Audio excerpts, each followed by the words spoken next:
What's up, y'all? Welcome to the Chocolate City Hoops Pot.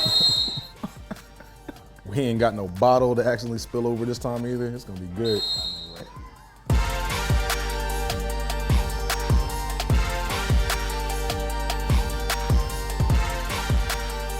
What's up, y'all? Welcome back to the Chocolate City Hoops Podcast.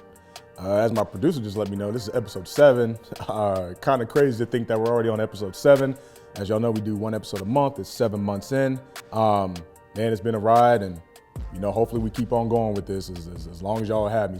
But anyways, we got a great episode lined up for y'all today with a very special guest returning, my boy Brandon Scott on Locked On Wizards. What's going on, boy? Yes, sir. How you doing, man? Hey, good, boy. Hey, man, so, like we do, we just gonna get into it, but let me just go ahead and be honest. The Wizards, all right, like I ain't gonna say nothing more than that. Like it is what it is. I haven't been watching as much, but we got somebody who has been locked in. Yeah. So anyways, man, all right, let's get into it, man. The Wizards have been on a bad stretch. It ain't really been that well. I think since the last episode, which was back in December, they was at 6 wins, and I think they still at 6 wins. I don't know. Don't quote me on that. It hadn't been too good. So what have you seen over this stretch so far? Ooh, ain't seen too much, to be honest with you. I mean, they're still at 6-41, and we're in the second year of a rebuild. You kind of expect those growing pains, but it's not the fact that they're losing. It's how they're losing. It's one thing to, when you look at culture, fighting hard, playing to win, trying to win, playing all 4 quarters, but they're not doing that right now. Very often not, they dig themselves in the hole in the first quarter, and then after that, they're playing catch up. Right. So it's been bad basketball. I mean, defense, offense. I mean, looking at defense, man, every aspect of defense are struggling. Getting back in transition. I mean, the Lakers killed them in transition, man. The perimeter, not closing down the shooters, not making those switches on defense. Teams are just teeing off on us on a record rate. I mean, how do you beat the Wizards? Fluid ball movement. Just hit them with fluid ball movement and you catch you sleeping. Yeah. So we're the worst team in the NBA in defense for a reason, because we're just a bad defensive team. Offensively, it's the same issues that really plagued the Wizards, the same issues that plagued the NBA overall, which is the lack of ball movement. Everybody's on the perimeter. You got one guy in the paint, where it's usually Jonas Valanciunas and Alex Sarr. And even Alex Sarr is too dependent on being on the perimeter. Yeah. And then you have 4 guys who just sit on the perimeter, and nobody moves without the basketball. And when I say that's an issue, that is a league-wide issue, it's really an American basketball issue, because when you look at the fact that, when you look at where's the ground floor of basketball in America? AAU, right? Yep. They're not teaching these kids how to do the fundamentals, or how many steps go through the lane, or how to do a pivot foot. Every kid wants to shoot logo threes and dunk. So you see that with the NBA. Everybody wants to resort to that 3-point shot. With the Wizards, if you don't have the personnel to implement that, Golden State had Clay. They had Stephon. I mean, they had shooters, man. Wizards, you got Kispert, and then you got Keyshawn George, but then Keyshawn, he's been up and down. So it's been hard to watch, man. We're struggling on both sides of the floor. So now, do you necessarily think that, you would say like consistency is missing? Because, Coach Keefe has always said that, like, we're going to be a hard defensive team. We're going to make you work, right? We're going to be young. We're going to run up and down the floor. Now, from the spurts from what I've seen here and there, right, at least the transition hasn't been bad, like transition basketball, fast breaks. Yeah. But you're right, it's that defense. Like, what do you think that needs to happen to be more consistent on the defensive end? I don't think the defense is going to get better anytime soon, man. I mean, because the reason for that, and you look at the situation with the roster. I mean, you got the same issues as last year. You got to showcase these veterans. You got to just find a way to develop this young talent and then find that healthy mix. And it's hard to do that because now, Kuz is asked out. Yep. Jonas Valanciunas has been productive. We'll get to that. Yep. Malcolm Brogdon, we know he can ball, but he's always hurt. So he's had a mismatch here and there. And then you still got to showcase guys like Vucevic, where you still need to see what he has. You know what I mean? So it's not going to get better, because after the trade deadline, they're going to get younger. With a younger roster, there's going to be a lot more mistakes. So it's not going to get better anytime soon. But, he's known as a development head coach. Yep. But he's also a head coach that gets better defensive output out of players. So find those guys that fit the system. And that's why I tell people, because, people are ready for his hit already. I'm telling people, look, give him the second half of the year. Let him work with these young guys, because he's a developmental coach. Yeah. Let him work with the young guys. Give him till next year, see if he can fully implement that system. Because don't get it twisted.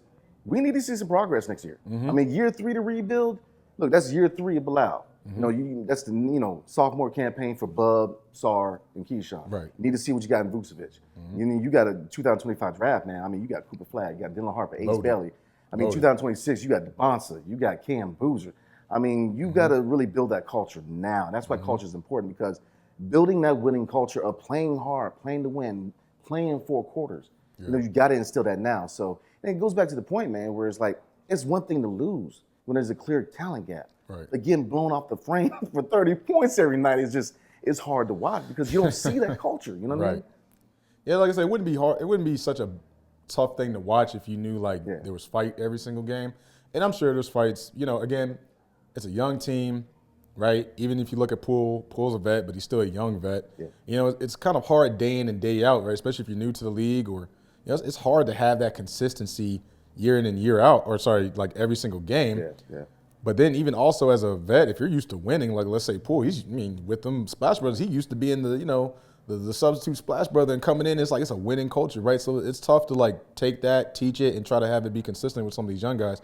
But I mean, going to looking at some of the good, one of the things that I have noticed is that Alex Sarr, man, he has definitely, you talk about the jokes people were making in Summer League. I was guilty of a couple of them, to be honest with you. But, you see some of those jokes, and now you're looking at it, it's like, okay, we're talking about Rookie of the Year candidate. We're talking about, maybe it's a stretch, but a little bit of the defensive team, right? He's been on a tear. What do you think about Sarr? I think he's where he needs to be. Mm-hmm. Because, this is a question I asked with Dawkins at Media Day in the beginning of the year, man. I said, I asked him, when you look at a player, are you looking at what he is now or what he could be down the road? And he said, look, we're looking at what they can become. Because everybody was expecting Cam Whitmore instead of Bilal. And Cam Whitmore is a lot more NBA ready. He's a guy's going to have an impact right away. You see what he's doing in Houston. Mm-hmm. They have so much depth where him and Reed Shepard have been in the G League. So, but Bilal made more sense long term, because you look at the defensive potential and you see what he can be down the road offensively. They're looking at guys what he can be 3-4 years from now. Alex Sarr, the potential's through the roof defensively. Rim protector. Now you could argue he needs to gain about 5 pounds of muscle. Not so much to get big, just to get stronger, to get in there and really deal with a lot of these bigs, man. Yeah, some of that Giannis strength. Oh, right? Yeah. He can play. He can stretch the floor. Now, my biggest thing with Sarr is this. You see the potential defensively. Now, offensively, very raw, just like Bilal, but too dependent on that three-point shot, too dependent on that mid-range. It's good to have it. You're 7'1". You got to get in the paint. You got to get nasty in the paint, man. And when he played in Australia, they kind of let him do whatever he wanted. He brought the ball up all the time. Yeah. It really didn't set him up for success on the NBA level. Yeah. Where, you see him bring the ball up, but, if Sarr's bringing up the ball 50 times a game, man, that's a problem. His potential's through the roof. He's going to be a good player, man. I really like some of those highlights where you see where it's like, okay, you can get a little finesse with the Euro, but it's like other times, man, it's like you see. And again, I want to be very careful when I say this, right? He's not Giannis. But you see some of those similarities where a 7-footer got some of the finesse. Use some of that finesse and add power to that. How many times have we seen Giannis, Euro and then, boom, baptize somebody? That's what you need from him, right? When you got somebody smaller on you, that's the same thing we have with Diddy. Don't go up soft with the ball. Man, you better yam it on somebody. Hurry up, man. So, with Sarr, right, this rookie season, but, I'm still happy that we're seeing a rookie that's, I don't even know when the last time we've had a rookie, a legit Rookie of the Year candidate on the Wizards outside of John, which John should have won it, to be honest, because anybody, what was it? I know I'm getting off topic, but that year, Blake Griffin. Yep. Blake Griffin was the number 1 draft pick the year prior. And he got hurt. Yep.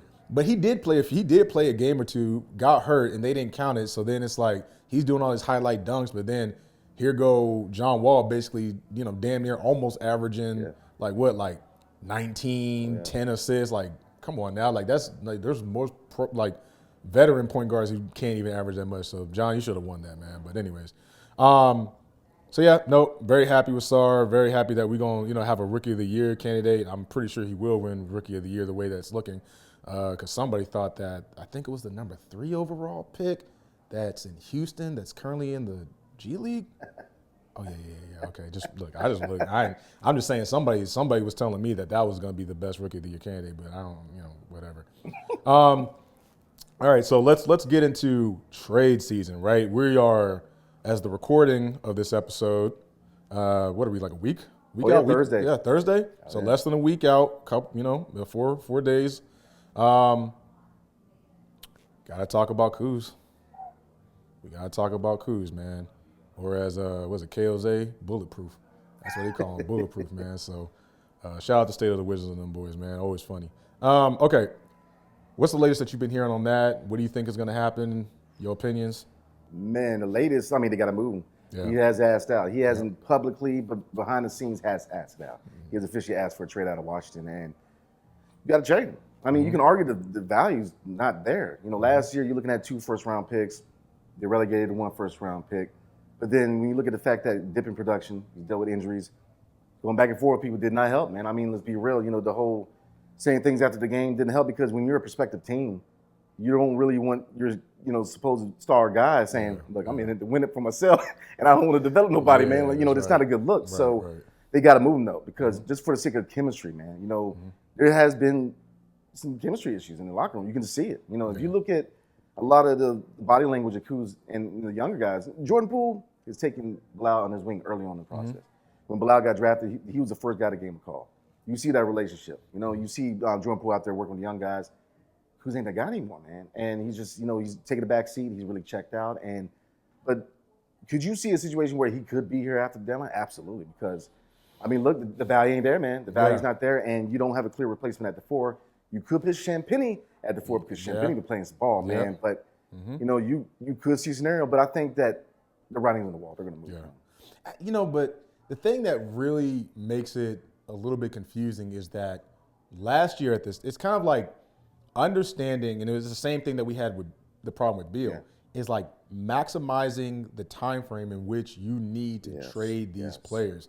Because last year, right, we got a first for Gafford in that trade to Dallas, but Kuz, like they asked Kuz if they went, he said no, but now this man went out.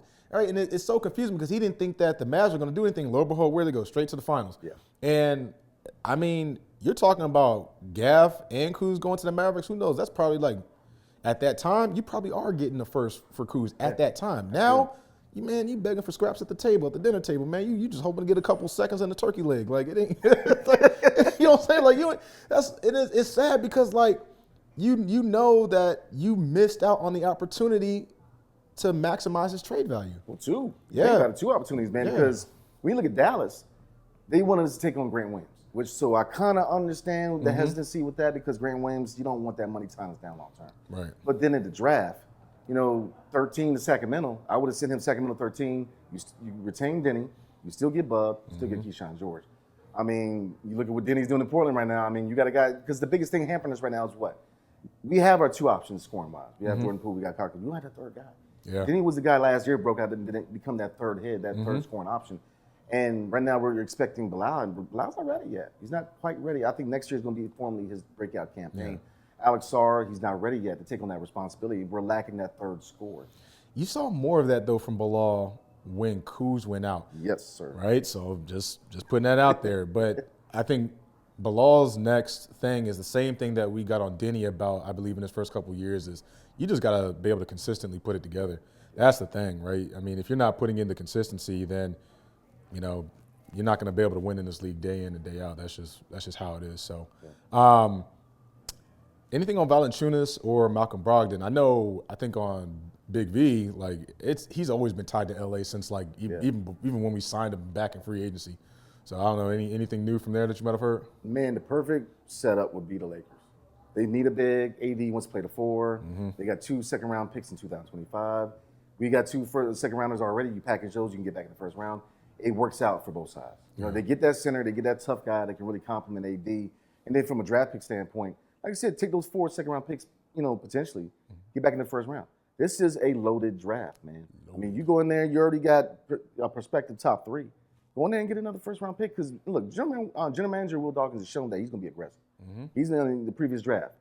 The fact that we grabbed Keyshawn at 24, we got Bub at 14. I mean, he has the ability to find these diamonds in the rough in the later stages of the first round. You know what I mean? Which we didn't have that later, with Ernie. We didn't have that with Tommy. The biggest thing with Ernie and Tommy with drafting was, Ernie was just trash. And then Tommy, I mean, he would draft guys, but he didn't draft the guys that fit the system. Look, Rui had to be developed, but with Bradley Beal, with KP, I know. Hey, chill. Hold on. Hold on.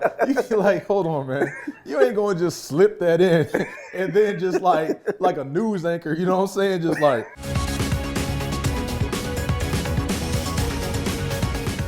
Today we're going to do like, no, like you just all professional, like he dribbled. It's like, nah, man, hold on. Just going to slip that in and then just keep that going. All right, let me compose myself. Yeah. All right. So Ernie, wastebasket. Continue. Oh yeah. I mean, Ernie just missed out on the draft. I mean, John Wall and Bradley Beal, they were obvious at the picks, man. I mean, you go John Wall, you go Bradley Beal in those drafts. But John Vesley, when you had a chance to go get Klay Thompson. Steph Curry, when you traded him or the draft pick for him for Mike Miller and Randy Foye, I mean, they're just abysmal at drafting. When you look at Tommy, it's not that his draft picks were bad. It's that they didn't fit the timeline. At the time, we had Bill, we had KP, we had Kuz. We need the guys to come in and provide right away. We need the guys to have impact right out of the box. Right. And then he had to be developed. You know, let's see, Rui had to be developed.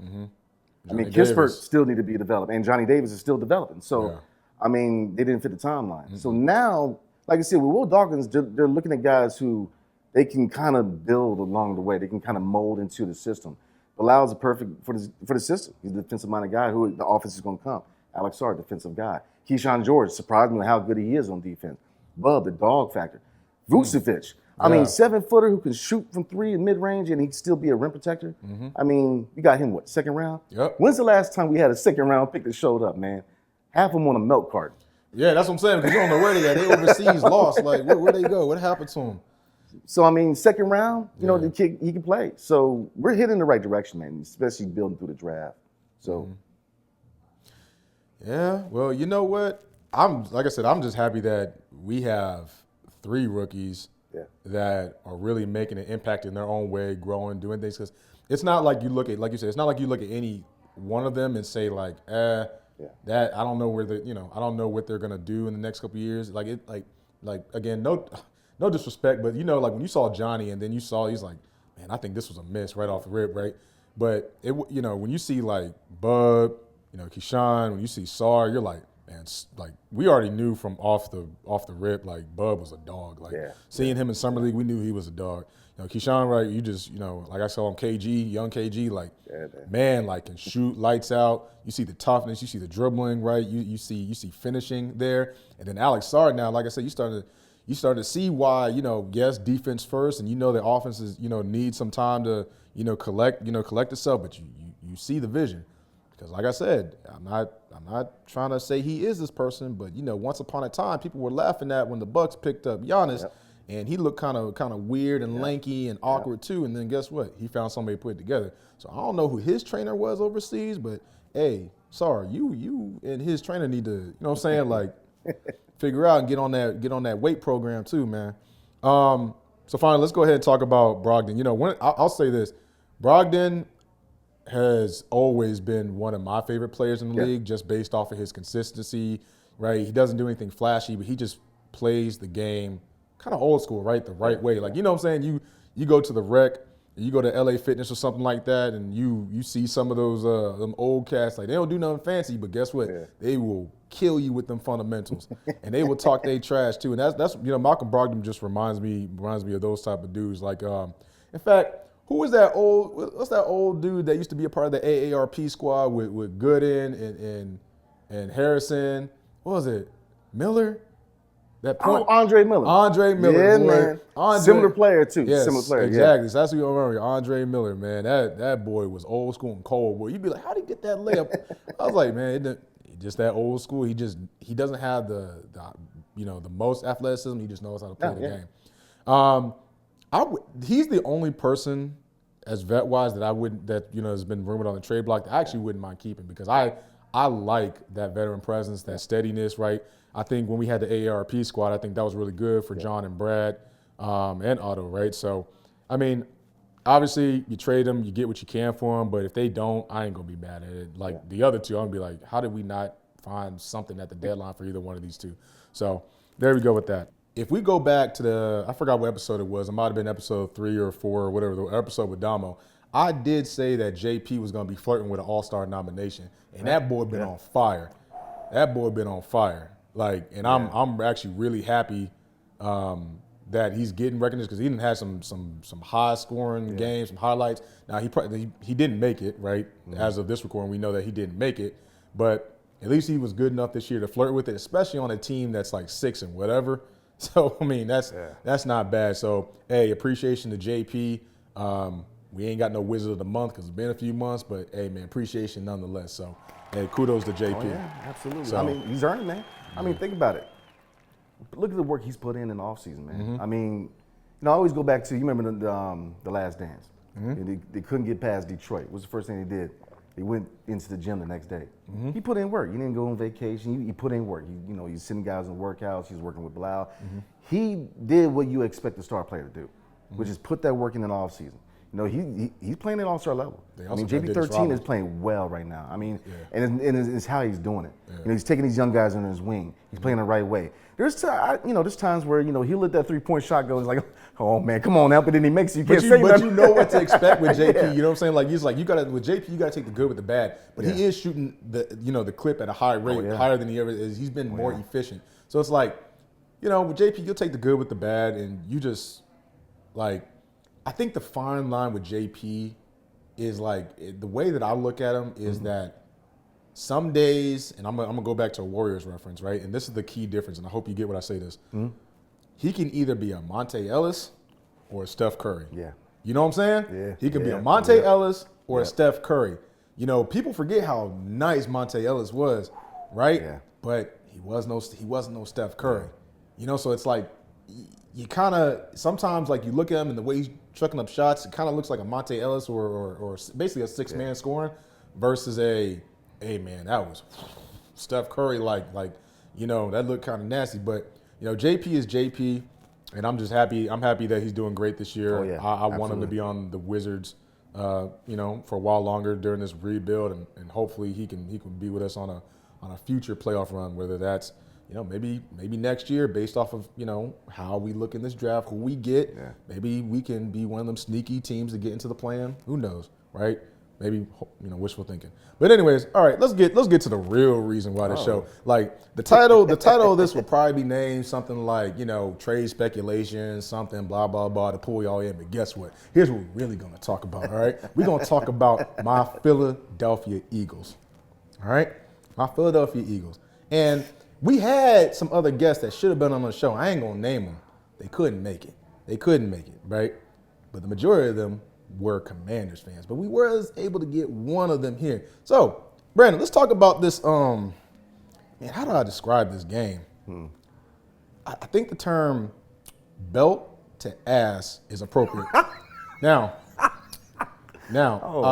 from your perspective, why were you hopeful? Why was I hopeful? Why were you hopeful? I mean, if we're being honest, man, I knew it was going to be a tough one, man, because, I'm hopeful for the future in Washington. I'll tell you why, man, because nobody expected this. Yeah. And we have all the right pieces, right places. You know what I mean? We went from Dan Snyder to Josh Harris, who is a very competent owner, man. He knows how to build teams. He's 76 up to this year, but and the New Jersey Devils in the NHL. So we got a business-minded guy who has connections to the franchise, who's got the connections to the area. So got ownership down. Got a legit general manager. It ain't Ron Rivera just doing whatever you want, throwing darts at the wall. Yeah, you got a legit GM who knows how to make moves. The moves that Adam Peters made in the draft and in free agency, trading for Marshawn Lattimore, good moves, man. Head coach Dan Quinn is a good head coach. You know what I mean? So we got the right people. Like, we still have holes. So I get it. Philly, Washington, we got that rivalry. But I'll say this, man: the league is better when the Eagles and the Commanders and the Cowboys are good. I don't know, we both collectively hate the Cowboys. Remember, it's the NFC, and okay, so all jokes aside, right? Yeah. Like, we whipped y'all's ass. But anyway, okay. Let me be serious. Like, Jaden Daniels,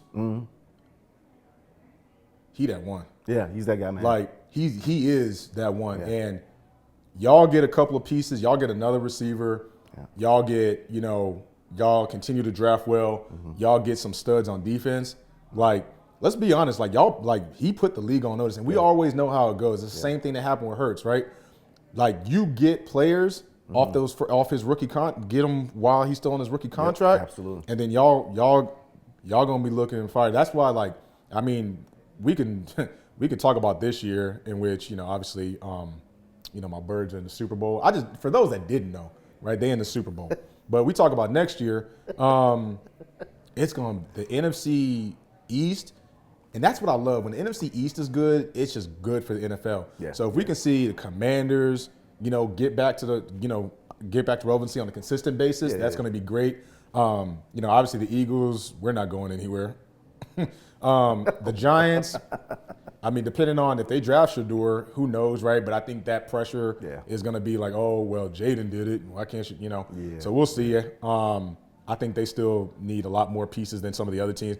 But, the thing with that's the odd team out is, well, not the odd team. It's like the Cowboys, you just never know what you're going to get on a year-to-year basis. Yeah. Like, that they're good, they have the talent, but it's like, how come it's not coming together and things like that, which I don't like the Cowboys. If there's one team that I think we can all agree on, like, I can't stand the Cowboys. But, again, when the NFC East is good, it just makes for better football. It's kind of like, it's the NFC East, and I think, is it the AFC North? Is that what it is? Where the Ravens and Pittsburgh, yep. like, man, like those two divisions to me are literally the best and most competitive in football. And when those are good, like everything is real good. But I think you guys have a good legit shot. And I just want to get your take on this Super Bowl now. And who are you rooting for, Brandon? I ain't rooting for nobody. Yeah, no. I don't want nobody to win, man. Man. Hope it ties, man. I mean, I got to go roll with the Eagles, man. I mean, I guess you roll with your brother in the NFC East, man. I mean, because Kansas City, I'm so tired of seeing the Chiefs, man. Right. I'm so tired of them getting every call in the book. I mean, and like I said, we have that rivalry. We talk junk, and that's what makes sports fun, I know Washington and Philly, we've been kind of, and it's all in, it's all love, man. But like you said, football's better when the Commanders, the Eagles, and the Cowboys are legitimate contenders, man. It's just a better league, man. So I love the rivalry. Like I said, I talk a lot of junk with the Eagles, man, but it's good seeing them thrive. It is, we're in a good place as an organization because people don't realize how far we've gone, man. Yeah. 20 years, man, searching for a franchise quarterback. 20 years having an owner that treated this as a money pit and didn't treat it as a legitimate football team. Not having a legit GM, not having a coach, or having a different coordinator and head coach every year or two. We have consistency and we're heading in the right direction. So it's good to see y'all in it, man. Like I said, don't like neither one, but I got to roll with the Eagles with the Chiefs, man, because I'm tired of seeing Kansas City up in there, man. Yeah, I think I'd have to agree. And it's time for us to get that get back. 2022 was heartbreaking for sure, especially when I'm not one to believe in excuses about the refs or things like that, but I'm not gonna lie, that last little holding call on the defense is like, you don't call that in the Super Bowl. That was so ticky-tack. I was like, you don't call that. But again, I'm an Eagles fan, so call me biased, whatever. But nonetheless, it was a good game, and the difference in this one, right? I was actually hoping for the Bills because just like everybody else, I think everybody wanted it to be different. But this is good because this is our get back. This is our revenge. I think the biggest difference is Saquon Barkley, number one, right? And then number two, Vic Fangio on the defense. Like, you got a legendary defensive coordinator, against a legendary head coach in Andy Reid, which obviously, has Philadelphia's heart. But then on the other side, you got Spagnuolo, who's the defensive coordinator for KC, against Kellen Moore, who's looking, pretty good. And, so we'll see. We'll see how it goes. Obviously, I got my Birds winning. And when we do win, prepare to be sick of me, as I have mentioned to multiple people. So yes, I am composed right now. I will not be next Sunday. All right, time for our trivia question. Right, so let me, my producer, right, I'm gonna get up, okay? Just give me a second here. Give me a second. Oh, Lord. Okay. All right. Okay. All right. Brandon, just riddle me this, right? Trivia question. What was the score of the NFC East game that just took place against the Washington Commanders versus the Philadelphia Eagles. We got jokes tonight. I just need to know. got jokes today, Can you please remind me what that score is? We don't need to talk about it. We don't? What we need to talk about is we're going to see y'all next year, man. Okay, look, man, because I think it was 55-23 but can you confirm? Sounds about right. Okay, cool. All right, so next trivia question for you, all right, is who was the last Wizard player to make an All-Star game? Oh, last one? Mm-hmm. That'd be Bill. Yep, Bradley Beal in 2020-2021 season. Yep. Actually, yeah, I'll just say it to you now. Who was the last Wizards or Bullet player to be Rookie of the Year? Rookie of the Year. Ooh,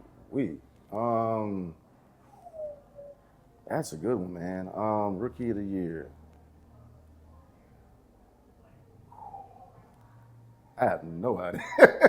That's a good one, man. Rookie of the Year. He was the father of the last. I wanted to say that, man. Yeah. I had it on my tongue. I wanted to say Wes Unseld Sr. That was, and at first, because I was trying to. The reason why I had it in my mind too, but then I was trying to think like I thought Brad won it, but then no, because I think it was somebody else that year, and I'd have to look that up. But no, it was Wes Unseld. So look, a history can be made. Like first the Commanders, get to the NFC Championship game. That's one miracle. The second miracle is a Wizards rookie wins Rookie of the Year, right? So look, we're looking at an historical year for the Commanders, for the Wizards, and for them, the Birds. So look, thank y'all for being here. Hey, B. Scott, my boy, thank you for coming on to the show. This has been the Chocolate City Hoops podcast. Make sure to like, comment, share, subscribe, whatever y'all do. It would be greatly appreciated, and see y'all next time.